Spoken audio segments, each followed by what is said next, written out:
안녕하세요. 오늘은 종목 한 개를 리뷰하는 것보다 제가 그동안 영상을 올렸던 기업들, 그러니까 제가 투자했던 기업들이죠. 어떻게 대응하고 있는지 한번 리뷰해보고 이번에 종목 포트는 어떻게 구성할 거고 장기적으로 어떤 생각을 하고 있는지 간단히 리뷰를 해보겠습니다. 오늘 글을 하나 올렸는데 그거 보면서 간단히 볼 거고요. 2020년 코로나 전후로 생각을 해보면 그 이후엔 모든 게 속도가 빨라진 것 같습니다. 그러니까 문제가 생겼을 때 떨어진 속도나 그걸 회복하기 위해서 돈을 투입하는 속도나 그걸 시장에 반영하는 속도, 정보가 쏟아지는 거, 그리고 기업들이 변화하는 거, 모든 게 예전에 한 10년 동안 일어날 일들이 6개월, 1년 안에 다 일어나는 것 같고요. 그로 인해서 대응하는 것도 정말 어려워졌습니다. 그래서 뭐 제가 글을 이렇게 썼긴 했지만 이건 그냥 뭐 중요한 거 아니고요. 그러니까 매크로를 제가 확인할 방법은 없습니다. 예측할 수는 없죠. 최대한 대응해 나가는 거고. 근데 이번 연에는 장기 종목이든 중단기 종목이든 뭔가 안 좋아질 것 같으면 과감하게 컷하는 게 필요하다. 특히 한국은.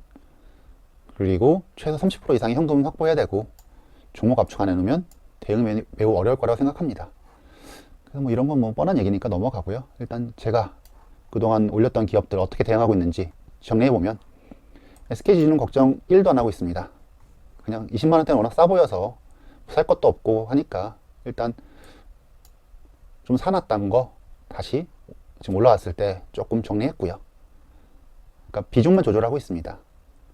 이걸 너무 비중이 커지면 나중에 대응이 안 되기 때문에 사실 SK지주는 별로 걱정할 게 없는 게 리스크는 딱 하나인 것 같습니다. 최태원 회장의 뻘짓, 경영권 승계나 뭐 자기를 위해서 뭔가 이상한 짓을 하지 않는 한 SK지주 하방은 정말 단단하다고 생각하고요. 그래서 그것만 보고 한 3, 4년 더 볼 생각입니다. 어디까지 올라갈지 모르겠지만 적어도 이런 시기에 제가 꽤 큰 금액을 태우면서도 얘는 별로 걱정 안 할 수 있는 기업이 있다는 건 괜찮다고 생각합니다. 그래서 재미는 없지만 SK지주는 그냥 계속 냅둘 거고요. 계속 공부는 해야죠. 그리고 자동차 쪽 현대차, 모비스, 기아를 가지고 있었는데 뭐 지난 시간에도 올렸다시피 현대차나 모비스는 지금 팔진 않습니다. 하지만 좀 더 상승해서 어느 정도 회복하면 조금 비중을 축소할 거고요. 기아는 유지할 겁니다. 그리고 SK이노베이션은 뭐 지금 뭐 20만원, 21만원대에서는 걱정할 이유가 없고요. 얘는 뭐 SK지주처럼 뭐 갈 때까지 가보자 이건 아닌 거고요. 얘는 상방은 어느 정도 정해놓고 있습니다. 하지만 지금 가격은 별로 걱정 안 하고요. 사실 뭐 더 사자 이것도 아닙니다. 얘는 그냥 적당하게 나중에 먹고 나오자 정도인 거고요. 워낙 싸니까요. 솔브레는 역시 이것도 20만원대군요. 다 20만원대네요. 제가 좋아하는 게. 솔브레는 추매 완료했고요. 20만원대. 그리고 나중에 27만원, 8만원 올라가면 그 추매한 것들은 정리할 겁니다. 기존에 들고 있었던 거는 계속 가져갈 거지만 추매한 것만 좀 정리할 거고요. 삼성전기는 예전에 반절 정리 완료했고요. 작년에. 나머지도 한 18만원대, 19만원대에서 정리하려고 생각 중입니다. 저도 장기로 가져가려고 했는데 워낙 지금 중국 사정도 안 좋고 전체적으로 얘보다는 지금 현금 확보가 더 필요한 것 같아서 전기는 정리할 예정입니다. 나쁘다는 거 아니냐. 장기적으로 좋고요. 하지만 지금 상황에서는 조금 현금 같은 게 필요해서 정리할 예정인 거고, 제가 영상에 올리진 않았지만 모으는 것들, 네이버 제가 가장 오랫동안 투자했던 기업인데 지난주에 어느 정도 정리했습니다. 입결했고요. 이건 현금 확보차 정리한 거지만 장기적으로는 무조건 좋습니다. 제가 생각하기에. 하지만 이번 년은 쉽지 않아 보이고요. 만약 나중에 20만원대 중반 정도까지 내려올 수 있다면 그때 다시 사 모으거나 그 사이에 뭐 더 올라간다 그럼 제 거 아닌 거죠. 그냥 가지고 있는 것만 들고 갈 거고요. 네이버는 아주 길게 가져가도 괜찮지만 플랫폼은 지금은 이번 년은 조금 고민을 해봐야 될 것 같습니다. 그리고 이런 걸 팔면서 샀던 게 작년부터 모았던 게 JYP SM 엔터주죠. 저는 뭐 어떤 종목이 좋으면 자동차를 사면 현대차, 모비스, 기아처럼 어떤 비중을 좀 크게 실을 거면 이렇게 한 두세 개를 같이 사고요. 그 종목을. 뭐 JYP가 뭐 SM보다는 더 많지만 이렇게 사고 있고 이건 좀 길게 보고 있습니다. 얼마나 길게 볼지 모르겠지만 일단 좋게 보고 있습니다. 상방이 꽤 올라갈 수 있다고 보고 있어서 작년부터 모으고 있고요. 얘는 아마 다음번 영상은 JYP가 될 겁니다. 그리고 해운주, 대한해운과 펜오션을 되게 좋아 보여서 이번 년 초부터 모으고 있는데 이건 스윙을 할지 좀 더 길게 끌고 갈지 계속 분석하면서 가져갈 생각입니다. 왜 이렇게 제가 투자를 하고 있는지, 뭐 이 외에도 사실 건설주도 있고요, 철강주도 있고 이렇게 뭐 정리했던 것들을 이런 걸로 좀 포트를 바꾸고 있는데 왜 이렇게 포트를 바꾸고 있냐 라고 정리를 뭐 설명을 하자면 제가 뭐 주저주저 얘기하는 것보다 제가 좋아하는 애널리스트 중에 유명한 애널리스트라고 있습니다. 3프로TV에 나오고 있고요. 이분 리포트는 전 꼭 챙겨보거든요. 제가 블로그에 리포트 올려놨으니까 나중에 뭐 시간 되시면 꼭 읽어보시고요. 뭐 되게 원론적인 퀀트 얘기지만 굉장히 날카롭습니다. 그래서 왜 이렇게 하고 있냐, 이분 제가 생각하는 걸 거의 비슷하게 얘기를 하고 있어서 간단하게만 리뷰해보면, 뭐 일단 실적 보자. 상반기에는 반도체 좋지만 하반기엔 다 올라갈 거다, 영업이익이. 그래서 컨센은, 그러니까 컨센서스, 연간 컨센서스는 계속 하향 조정 중이고 앞으로 점점 시간이 갈수록 더 내려갈 거다. 저도 그건 동의합니다. 그러니까 반도체, 그러니까 원가가 올라가고 시장에 인플레이션이 일어나더라도 반도체처럼 그 원가를 제품가에 전가할 수 있는 업체들, 그러니까 반도체나 IT 일부, 에너지 쪽은 컨센이 올라갈 것 같고요. 나머지는 얼마나 하락을 선방할 거냐가 중요한 것 같습니다. 그래서 비슷한 얘기로 뭐 영업이익 증가율도 둔화될 거고, 작년에 워낙 20년이 안 좋았기 때문에 기저효과로 뭐 매출은 20% 오르고 영업이익은 66% 올랐다. 전년 대비. 근데 이번 년은 당연히 더 떨어지겠죠. 워낙 좋았으니까요. 근데 여기에 원자재가 미친 듯이 올라가고 있죠. 그렇기 때문에 아마 1Q, 2Q, 3Q 보고서가 나올 때마다, 다트의 보고서들을 나올 때마다 아마 웬만한 제조업들은 쉽지 않을 거고요. 그래서 제품가에 반영시킬 수 있는 기업들, 이거 못하는 기업들은 접근하면 안 됩니다. 지금은 정말 어려울 거고요. 그래서 매출 원가율은 계속 체크하면서 그런 기업들을 찾아야 된다. 그래서 이분은 어떤 기업을 투자해야 되냐, PEG를 썼을 때 PEG가 펄을 연간 EPS 증가율로 나눈 거죠.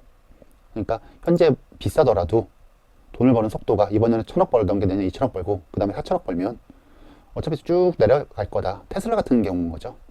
이런 거 했을 때 피터 린치가 1 이하면 매수 고려하고 0.5 이하면 적금 매수 추천하는데, 이렇게 봤을 때 PEG로 보면 유통, 자동차, 호텔, 레저, IT, 건설 이런 게 상대적으로 좋아 보인다. 상대적으로 싸다는 거죠. 돈은 계속 잘 벌 건데 현재 지금 주가가 좀 싸 보이기 때문에 이런 게 좋다. 저도 뭐 이런 건 동의합니다. 어느 정도. 하지만 PEG는 좀 조심해야 되는 게 이익 성장률이 예상 대비입니다. 그러니까 전년 5년 대비, 뭐 테슬라가 과거 5년 동안 평균 50% 정도 올랐더라고요. 근데 이번 년 내년도 똑같이 50%씩 오를 거냐? 그건 아닐 거고요. 점점 이익률 떨어질 거거든요. 증가율이 떨어질 거거든요. 기울기가. 그래서 그런 걸 잘 봐야 되고, 애널리스트의 뭐 숫자는 정말 참고만 해야 됩니다. 어떻게 바뀔지 모르거든요. 그리고 이분이 얘기하는 건 봄에 3월에 이번 년 컨센이 올라가는 것들은 상대적으로 괜찮았다. 그래서 계속 이렇게 올라가는 기업들은 이렇게 있고, 근데 간단히 보면 뭐 IT, 미디어, 그러니까 엔터죠. 그리고 반도체, IT 뭐 이런 거 대부분이기 때문에 업종이 몇 개 없을 겁니다. 소수의 선별된 기업들만 종목장이 되는 거죠. 될 것 같고요. 왠지 제 생각은 지금은 그렇습니다. 이번 년은 아마 대형주들은 정말 재미없을 것 같습니다. 그래서 실적 컨센이 상승한 기업들로 가고 IT, 반도체, 엔터가 좋아 보인다. 이럴 때, 이렇게 안 좋을 때는 수급도 봐야 된다.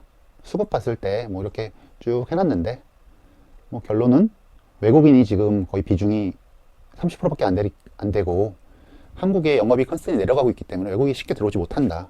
그리고 개인도 작년에 뭐 엄청나게 사들였는데 이렇게 뭐 연간 70조, 뭐 월별로 70조까지 올라갔는데 지금 쭉 내려가고 있고요. 기관이나 외인이 다 팔았다가 이제 슬슬 사고 있고, 그 중에 기관이 가장 중요하다. 이런 얘기를 하고 있고요. 그래서 기관을 보자. 기관을 봤을 때 기관이 최근에 한 달 동안 좀 사면서 예전 대비 더 살 수 있는 업종들은 유통건설, 소프트웨어, 건강관리고, 기관이 뭐 최근 많이 팔았지만 예전 대비해서 한번 모멘텀 붙으면 확 들어올 수 있는 것들, 철강, 은행, 뭐 반도체, 자동차 이런 거다. 사실 은행이 왜 있는지 모르겠지만 다음 철강이나 반도체, 자동차 이런 건 모멘텀만 들어오면 순식간에 쭉 치고 올라갈 거라고 봅니다. 하지만 상방이 어디까지는 봐야 되겠죠. 그래서 수급 데이터를 봤을 때 철강, 건설, 조선, 운송, 호텔 이런 건 좋아 보이고, 현재 주도주인데 이번 년은 아마 이런 주도주들이 꽤 치고 올라갈 수 있을 거고, 나머지 아닌 것들은 조금 쉽지 않을 것 같다. 그래서 종목이 안에 기업으로 봐보면 덴티움, JYP, 뭐 이녹스, BGF, 캅겜, 광원랜드 에스팜 이런 거다. 그래서 뭐 이런 식으로 추천을 했죠. 뭐 꼭 이런 걸 보는 게 아니라 예전부터 제가 봐서도 사실 덴티움 저도 있고요. 오스템도 있지만, 그리고 JYP 작년부터 좀 모아놨고요. 이쪽에 없지만 유통 같은 거, 그러니까 해운, 페노션이나 대한해운, 특히 페노션 같은 경우는 요즘 수급을 보면 정말 좋습니다. 그래서 페노션은 지금 약간 지금 조정 중이지만 전 좋게 보고 있고요. 그리고 JYP는 정말 좋게 보고 있습니다. 엔터주는. 그래서 아까 말씀드린 대로 기존 건 이렇게 정리할 거고, 추가로 들어오는 거 JYP나 대한해운, 페노션, 그리고 뭐 철강주, 포스코도 좋아 보이고 건설주, 이런 것들을 조금 더 모으고 있습니다. 그러니까 이런 거는 그냥 방어용인 거고요. 어디까지 가나 보는 거고요. 그리고 이번 년에 조금 저의 수익률을 버텨줄 애들을 추구하고 있는 거죠. 그래서 간단히 리뷰를 해봤고요. 그리고 장기적으로, 그러니까 이거는 이번 년에 제가 어떻게 정리를 할지를 한 거고요. 장기적으로 어떻게 해야 되나.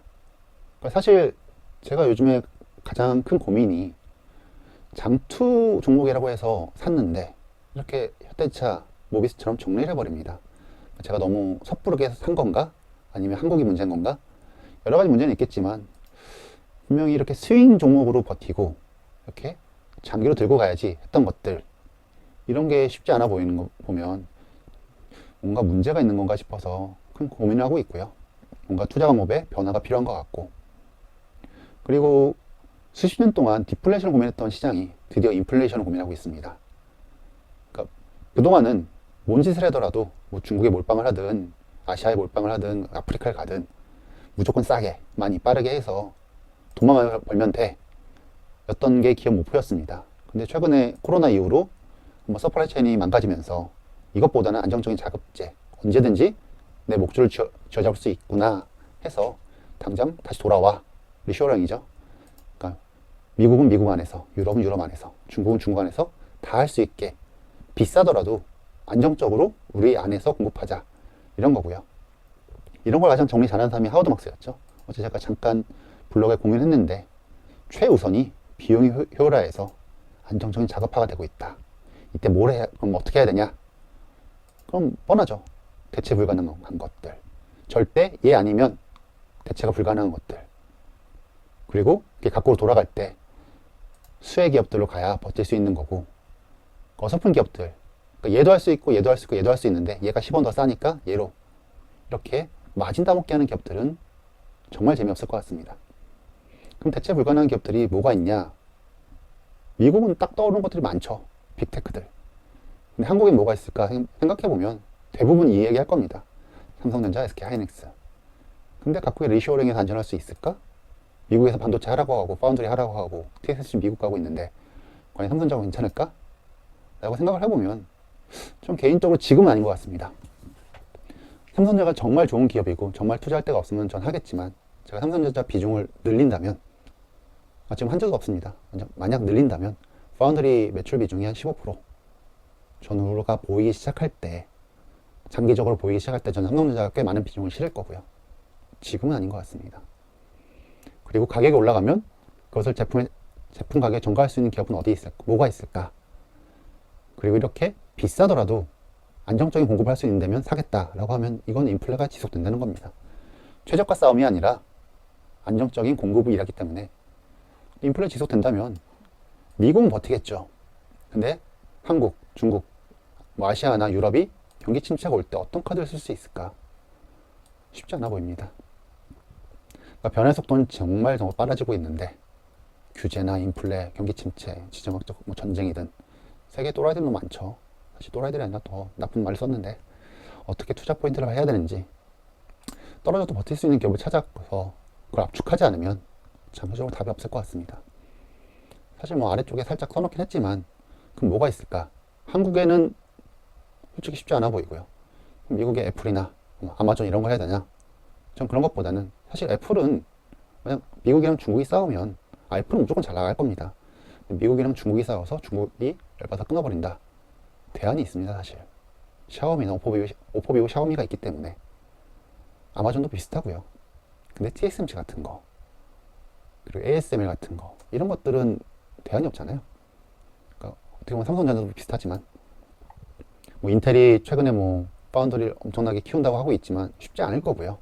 삼성전자 죽쓰는 것처럼 인텔도 뭐 그렇게 예전에야 뭐 워낙 잘했지만 지금 호락호락하지 않을 겁니다. 그래서 대체 불가능한 기업, 그리고 규제를 할 수 없는 기업. 저는 미국의 빅테크들은 규제 한 방 크게 맞으면 정말 손도 못 쓰고 쭉 내려갈 거고요. 뭐 나중엔 결국에 올라오겠죠. 하지만 그 기회비용이 꽤 클 거라고 생각하기 때문에 지금 비중 많이 태우는 건 별로라고 생각합니다. 하지만 이런 상황에서라면 어쩔 수 없는 것 같고요. 결국에는 미국으로 가야죠.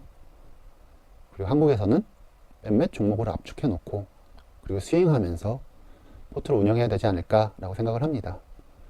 그래서 오늘 제 블로그 보면서 그냥 간단히 정리를 했는데요. 혹시나 뭐 제가 잘못 생각하고 있다라고 생각하시는 것들, 이런 거 아닌 것 같은데, 그리고 뭐 궁금하신 거 질문 주시면 최대한 정리해 보겠습니다. 감사합니다.